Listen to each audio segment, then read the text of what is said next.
In task 11 or stronger, I take you through rehabbing the whole pelvic ring. I wanted to demonstrate for you the exercises so that you can follow them easily and continue to build your strength. In order to get to this task, you need to be confident with your pelvic floor power, how to create a connection between your pelvic floor, your deep tummy and your lower back. So have a flick back to previous chapters before you come to this task. So we're going to start with strength through the front of the pelvic ring. So this is what we need if we have any sort of front pelvic pain, low abdominal pain, even recovery after abdominal birth down the line, and diastasis recti as well, bringing the front of the pelvis and the front of the body more closed and together. So we're going to start in lying with ball squeezes. So you'll need your soft Pilates ball. And in lying, you want to have the ball between your feet. From here, make sure that your back isn't too arched away from the ground, nor is it too pressed down into the ground. Have your shoulders relaxed onto the mat and your head and neck supported with a cushion if you need to keep your neck long. From here, we pelvic floor power, we connect through that deep tummy system, and then we squeeze the ball between our legs. So you're working on strength through that front sling and you're pulling in the pelvis closed. When we move into the next exercise, we keep those same principles as we move on to all fours. So on our hands and knees, the ball is going to go between our knees. And you want to find that neutral pelvis position again. So you don't want to be too rounded, which stretches the back and pinches the front. You want to be too arched, which stretches the front and pinches the back. You want to be somewhere between those two.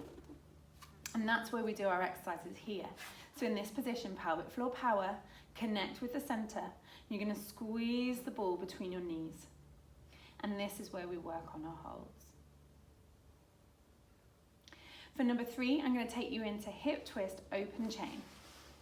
So back into lying on our backs.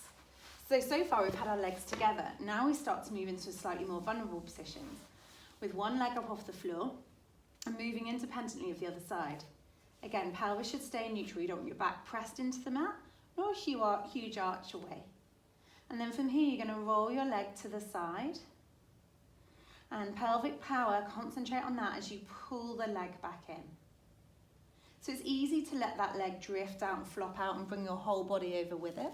But your goal is to keep the other leg completely still. Don't let it follow. Move the right leg open, squeeze it back in. Don't let the left leg follow. And remember to work on both sides. For number 4, we keep that same movement, bringing one leg up into tabletop, but now we go back to double chain. So from here, you want to make sure your back is on the floor, not a huge arch away from the floor, and not pressed down into it, just back against the ground. Pelvic power in order to help you get that other leg up without your tummy muscles jumping up. Squeeze the ball between your knees, and this is your position. Keep that pelvic power to keep your tummy muscles drawn in. Remember, this task is all about layering up and working on our exercises together in a sequence. Moving on to exercise 5. We're going on to our side into side leg lifts. Have your head supported on your arm. You can use your top hand for support as you gain confidence in this exercise. You're going to lift your top leg, pelvic floor power to keep the tummy connected, and then you're going to lift your bottom leg up to join the top leg. Squeeze your legs together and then lower back down. So you've got single leg into double legs. So this is something to progress onto. It shouldn't be painful as you're working through this exercise. Stick with the earlier ones until this becomes pain-free. And then the next challenge is greater still as we come up against gravity. So we're going to come into split high kneeling. So we have one leg out to the side, so we create that split shear across the middle. So it's again a stretch, strain, something that you're going to build your strength to cope with. And then from here, you're going to sit back, stretching through this hip, this adductor, sitting into the left hip. Pelvic floor power at the bottom here as you drive yourself up and you work through both legs to find that height and that length. Sitting back, and then we hip hinge up and through.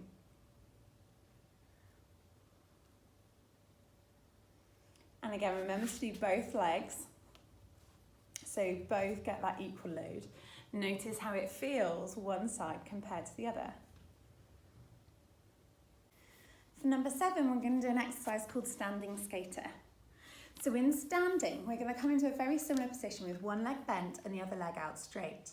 We use the inside thigh of the straight leg, sliding that leg across the floor, pressing the foot into the ground to create resistance before stepping back out again. Pushing your foot down into the ground, drawing that leg back in with your pelvic floor power.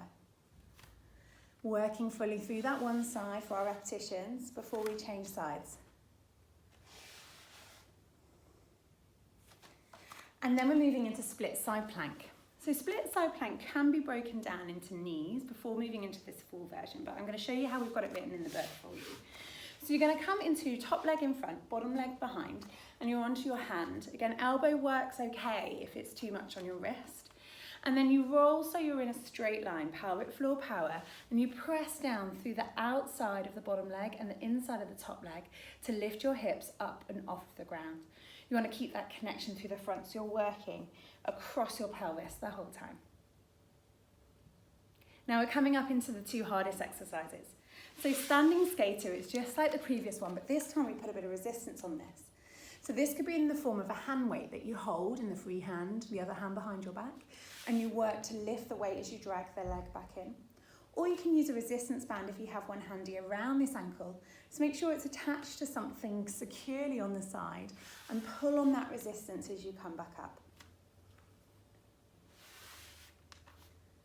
And number 10 of rehabbing the whole pelvic ring, focusing on the front. It's the hardest and perhaps my most favourite exercise of all, is the adductor plank. So you need a chair for this one or a stool, something where you can get your underneath leg, your bottom leg underneath. And you start by putting your inner thigh on that top leg and you use the bottom leg to help you up. You want your elbow completely underneath your shoulder. Again, pelvic power before you lift the bottom leg up and off the ground. So you're weight bearing on one arm and the opposite inside thigh, working straight through our vulnerable areas. As you get stronger at doing this, we can start to straighten out that top leg so that the lever gets longer and the exercise becomes harder and harder and harder. If we're runners, we want to be able to come all the way to a straight leg version of this.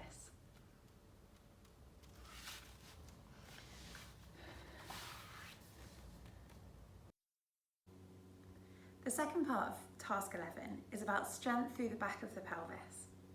So the first exercise is an isometric clown. So in lying on your side, you want to have your heels in line with your bottom when your knees are bent. And then you roll forwards to lift both of your feet up off of the floor. Pressing your heels together, open your top knee, keep your toes apart as well, and try and keep your waist up off the floor. If you're lying against a wall, your feet, your bottom, your shoulders and your head should all be touching that wall. And you hold it here. We work on holds, and don't forget to do both sides. The next exercise is kneeling hip hinge. So in kneeling, you want to have your heels pressed firmly together so the back line is really working. Starting with your bottom down low, you come into that heel pinch. You make sure your spine is really long with your tail out, and then you push your hips up and through as you grow as tall as you can before you hinge back again. Strong heel squeeze, you press your hips through before you sit back again. Try not to let your back buckle and come into a rounded shape. Keep it long and straight. And then we have bridge from the sofa. So you can do bridge from the sofa or a chair or even a big gym ball. You want to position yourself so your shoulders are up on that chair or sofa. And then from here, you lower your bottom down to the floor before you squeeze your bottom and lift back up. So your bottom lowers, squeeze your bottom to lift. So you bend at your hips and lift at your hips.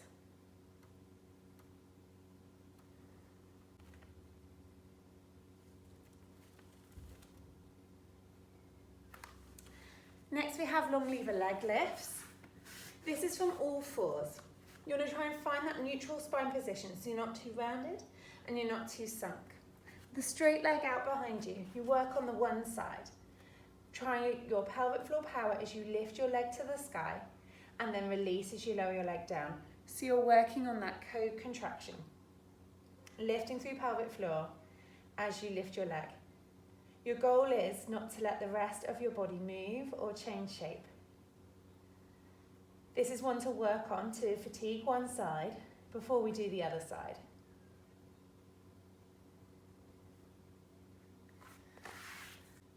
And then they start to get quite a bit harder. So we come now into supine plank. So in supine plank, we just flip our plank 180 degrees. So you're looking up to the sky instead of down to the floor. Turn your palms whichever way is comfortable. Press through the palms of your hands and your heels and lift your hips straight up. You're trying to create a straight line from your heels, through your knees, through your hips, all the way up to your shoulders. You hold this position. Try not to sag in the middle, but stay up, keep that pelvic floor power going, and you hold this supine plank. And then we're going to go into side plank with our clams. So coming into that first position that we started off with. And our elbow is in line now with our hip and our knee. And we're going to lift up into our side plank. And then with our heels together, we're going to open the top knee. So you squeeze your heels firmly together. Open your knees so that both bottoms are working. And you keep your body in one straight line from your elbow through your hip to your knee. Look down at your hand. Keep your waist lifted, neck long, and you've got both sides into this hold. And now we're moving into single leg. So back to your bridge off your sofa or your chair, and you're going to bring your shoulders out, and one leg is going to float. So all the weight is down through that other leg. You can work on holds, and then we're going to come through range before we lift back up and hold again. Again, it's all about working those muscles to fatigue, so we stay on the one side for a full set before the other side gets a chance.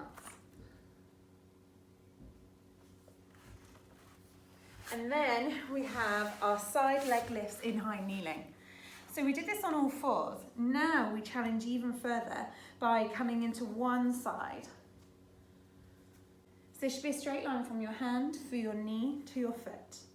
Breathe out, lift your leg to the sky, breath in, lower. So you try and pelvic floor power as the leg comes up. Keep this underneath leg vertical. So you don't want to be leaning too far over. Keep it dead straight. And lift and lower the opposite leg. And then we move back into our supine plank, this time on a single leg. So we're going to lift up, find that straight line position before one leg floats up to the sky. You want to try not to let your hips drop down. You keep your hips high as you move into that single leg. Holding it for as long as you can before the opposite side comes up. And then the last technique I want to show you is a side plank with a single leg. So you're going to come into this side plank. On the bottom hand, split your legs apart. Then you're going to press through that bottom hand and both feet into this single side plank. Then, if you can, it might be enough just to start here, pushing that bottom foot into the ground, focusing on that so the bottom waist and the bottom is working. And then as soon as you can, if you can, the top leg comes up to the sky. And that is your single leg side plank.